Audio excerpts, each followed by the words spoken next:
So while running may be fundamental, speed is a skill. That's why it's a skill related component of fitness. To develop your speed, there are certain things that you need to work on consistently in order to improve. To develop your speed, there are certain things that you need to learn and understand in order to actually get faster, in order to actually develop your speed. So in this video today, I'm going to give you 5 things that you need to learn and understand in order to develop and improve your speed. So let's get into it.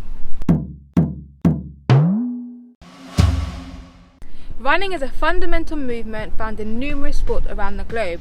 Whether you're a track and field athlete like me, whether you are a tennis player, whether you play netball, basketball, football, at some point or another, you're looking to develop your speed. The first thing that you need to understand are the principles of sprinting. Running is fundamental, sprinting is a skill. If everyone could do it, then everyone would do it. And so that's why athletes, sprinters, spend years perfecting their craft. You may have natural genetics that make you quick, fast twitch fibers, you may be naturally powerful, naturally strong, but there are key things that you need to develop, to learn, to hone in on in order to actually develop the skill of sprinting. Sprinting is an art, and that's exactly what we're looking at in this video today. Sprinting is done in the air. It's a consistent hops all the way down the track or whatever it is, wherever you're running. And so you see that switching that takes place in the air. We don't have 2 feet on the floor, we have 1 foot and we switch in the air, changing feet each time. When it comes to sprinting, you need to understand the different aspects of sprinting. So the difference between acceleration and your upright or max velocity running. Sprinting is a skill. Just like any skill, you have to do that skill to get better. Running slow does not develop your speed. You may develop your endurance, so you get faster in your endurance. However, sprinting is a completely different skill altogether. And if you want to get better at sprinting, you have to sprint fast a lot. So point 2, let's look at the technique of sprinting. So when you look at a jogger, you see any Joe Blog that goes running on the road, that goes jogging, that's running. We see awful technique, their knees turn in, their feet collapse, they're twisting their body, their head moves. Now if you want to be good at sprinting, you need to be efficient. The efficient technique is going to help you develop the skill of sprinting. So let's look at your arm swing. So your arms, you're looking at socket to pocket. They're looking at swinging, driving the hand back, the elbows back, keeping your shoulders nice and relaxed, and you have your hand come up to your eye socket roughly, down to your pocket by your hip roughly, and you're driving that back. And it's opposite arm to leg. Every time you swing your arm, it helps to counterbalance what's happening with your legs. It helps to produce the force of your legs. So you swing that elbow back, the natural reaction of your knee is to drive that knee forward. And so getting efficient arms is going to be part of sprinting. We're talking about the cycling motion of sprinting. If you haven't checked out my video about speed drills, I talk about the A movement, I talk about the B movement, we're looking at A skip and B skip. And so sprinting, we take the cycling motion, but like I said, that switch or that cycle takes place in the air. You power down, you burn off the floor, and you switch in the air. And so it's about practicing your ability to do that, your ability to react off the floor quickly, drive that knee down, swing the leg up underneath you, not behind you. A lot of blogs, posts, a lot of videos online talk about how you want to kick your bum. You do not want to kick your bum when you're sprinting. That is inefficient. If you're kicking your bum, it does mean that you're spending too long on the ground. And like I said, sprinting is done in the air. So you really don't want to be spending that much time on the ground. And so kicking your bum means that you're taking a long time to cycle that leg through again to that knee lift and striking down the floor again. And so no, you don't want to kick your bum. You want to bring your foot up underneath you. Usually, yes, by the end of the race you might see athletes' heel coming up behind them as they're starting to tire, as they're starting to get more fatigued.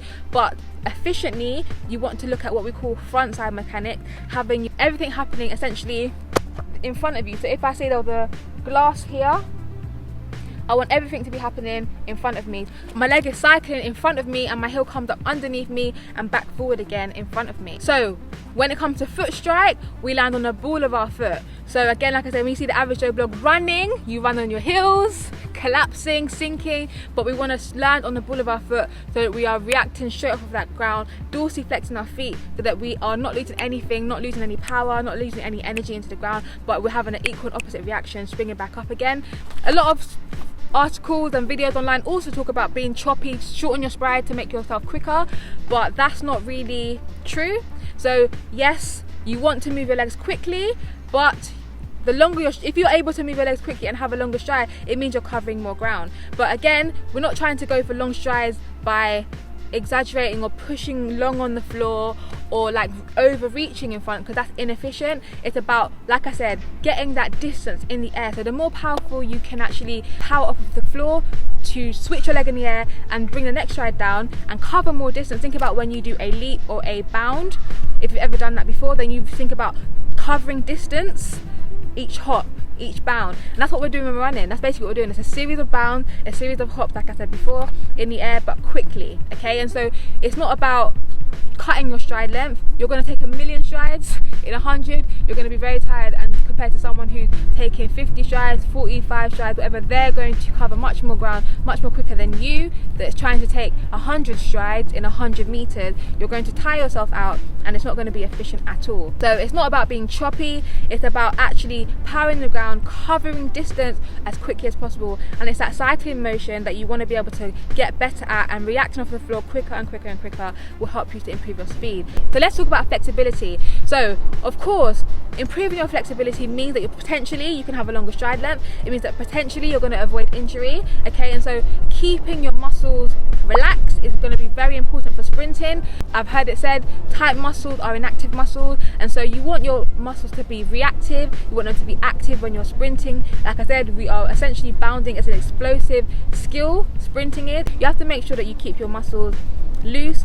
You know, you want to make sure that you keep your shoulders relaxed, your hamstrings, your glutes, your calves, your quads. You need to keep your body nice and loose so that it's able to efficiently do what you're trying to ask it to do. If you are tight and you go to sprint, you're most likely going to pull something, tear something, strain something, and so flexibility is going to be an important factor when it comes to sprinting. So the fourth thing that I'm going to mention about key thing you need to learn and understand in order to improve your speed, in order to develop your ability to sprint faster and to sprint in general, is developing that elasticity, developing your ankle stiffness. Okay, think about a tennis ball. When you bounce that tennis ball down to the floor, any ball that's bouncing, a tennis ball, a basketball, you bounce it to the floor and it bounces back up. Why? You think about the rubber, it's nice and stretched, and so it reacts equally off the floor as you hit it, as it hits the floor. And so that's why we talk about having a dorsiflex foot. That's why we talk about being ready for the ground. You know, that ankle stiffness, we were talking about being ready for the ground. Being ready for that ground means that you don't need any of the energy. Okay, it means that as soon as you put your foot down to the ground, the same power that you put in, you're going to get back out again. And so that's why we do plyometrics, to help you learn to produce force quickly. And so being powerful and able to quickly produce the force over a period of time, basically being able to repeat that as well, is going to be a key part of your skill development when it comes to speed. So last but not least, I want to talk about strength and power. So we've spoken about the fact that to develop your ability to, you know, be ready for the ground, to be elastic, you need to develop power. And so power is speed times strength. So yes, you do need strength, but you just don't need strength just by itself. You also need to apply that strength. It needs to be applicable to what you're doing. So we're talking about strength. Of course, the stronger you are, the greater the range of force you're able to produce, but then you want to be able to produce that quickly, and that's where obviously the power element comes in. That's where the elasticity element comes in. So sprinting is explosive. We want to be able to produce force quickly, but imagine that the force you're able to produce is higher and higher. You want to be able to develop that alongside being able to do it quickly as well. And so you want to develop your strength alongside your speed. Developing strength for speed is not about getting bulky, like I said. It's not about just being strong for strong's sake. It's about having strength that you can actually apply quickly, so that it makes you powerful, so that it makes you faster. Okay, so the whole purpose of you developing strength is so that you can increase your maximum force, but then you want to learn to apply that maximum force quickly and repetitively. So guys, I hope this video has been helpful for you. Let me know in the comment section below, what questions do you have off the back of this video? Which topic from this video would you like me to touch on in more detail? Let me know in the comment section below. And if you are enjoying the content I'm making here, guys, please check out my Patreon, where you can support me for a small amount monthly, which just allows me to keep creating content like this for you guys. And if you like this video, please give it a big thumbs up to help me accelerate my channel. And if you're not subscribed, subscribe now and hit that notification bell, and I will see you guys next Friday.